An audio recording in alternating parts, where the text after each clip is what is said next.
The new Karin Boor. Well, there's some good and there's some bad here, so let's take a look at it all with some build ideas thrown in along the way. Hi, welcome back to the channel. Well, the new Karin Boor has finally been released. The Boor is based on the Subaru Brat, with a little play on words between Boor and Brat.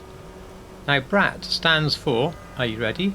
The Bi-Drive Recreational All-Terrain Transporter. Very snappy. I think I'm quite glad they just stuck with Brat, to be honest. I've based mine on a real-life customised version of the car that you've seen in the photographs, and there's a very good and rather funny video linked down below that these stills came from, which is a proper review of the real car. Quite an eye-opener actually. When you see my character, take a careful look at the t-shirt, because that is the clothing unlocks that they advertise on the website. Whoopie-doo.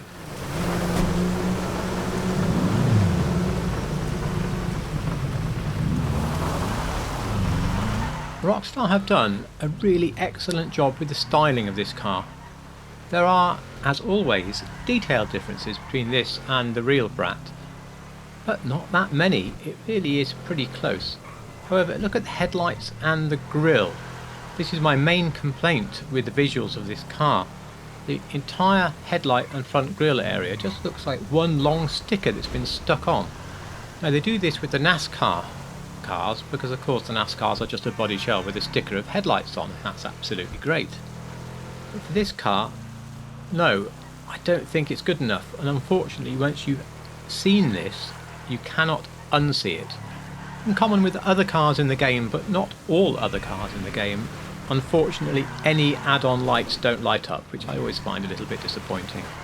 Balancing out these two foibles are the liveries, and we'll look at them later in a little bit of detail, but there's tons of liveries on here that are pretty well exact matches for the real car. The best way to describe the handling of the car is loose. It can understeer, especially on a neutral throttle, but if you're prepared to add a bit of extra power, or even better lift off slightly on the way into a corner, the back comes out a lot. The car is four-wheel drive, but it must be a huge amount of it to the rear. And the way it handles is either not that great or very entertaining, depending on your point of view. Now I come from the latter point of view. It's enormous fun, and if you look at me going down this mountain road, I'm actually managing to carry off a few small drifts. Now driving on a keyboard you can't normally drift because you can't moderate the power or the steering lock very easily.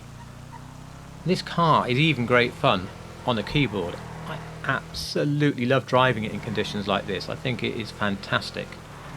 The Boor is in the off-road class, so let's see how it deals with tracks.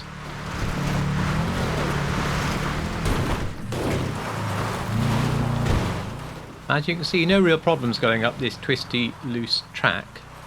So let's challenge the car a bit more. Let's find some very steep climbs.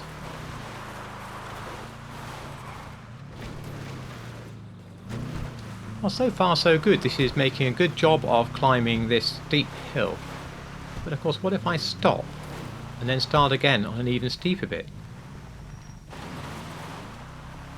Okay, it's doing it. So the car does have definite off-road potential, bearing in mind of course the very low ground clearance.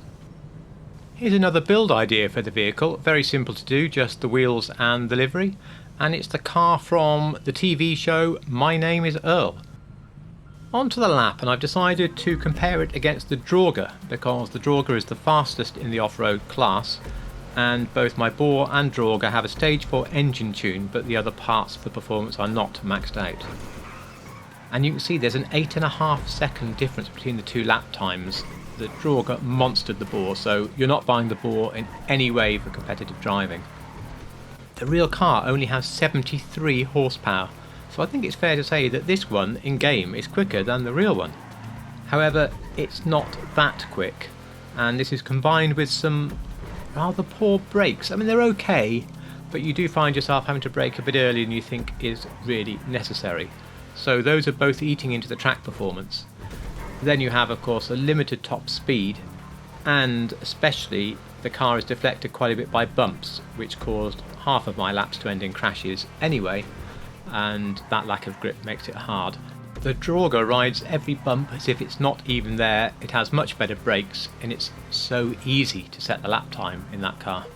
These first few liveries are very true to the real car, so all you really need is your favourite web browser and an image search, and you can find all sorts of inspiration to build this car.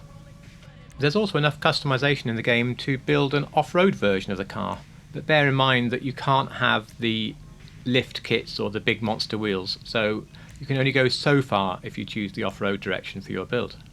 The customization on the car is pretty good, but when you compare it with, say, a tuner DLC car costing similar money, you realise you are being a little bit short-changed. There's a couple of things I don't like. Firstly, there's nothing you can do with the interior of the car at all, and secondly, the roll bars that you put in the truck bed colour code to the bottom half of the car, so if you've gone for an all one colour car like this, you can't have black bars there.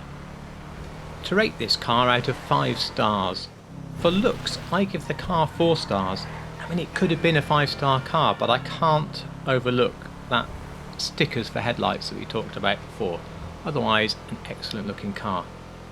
For driving, I'm going to give it, and this may surprise you, 4 stars. I've taken off the point for being not competitive, but otherwise I find this car so much fun to drive around the place, drifting and skidding and slipping and messing about.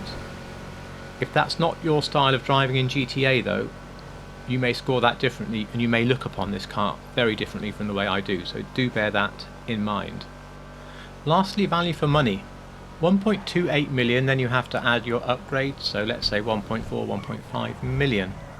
It is a lot of money, it's a Caio Perico solo heist, but at the same point, this is the sort of prices that these cars have now got to in GTA. We're never going to see the value of some of the oldies but goodies again.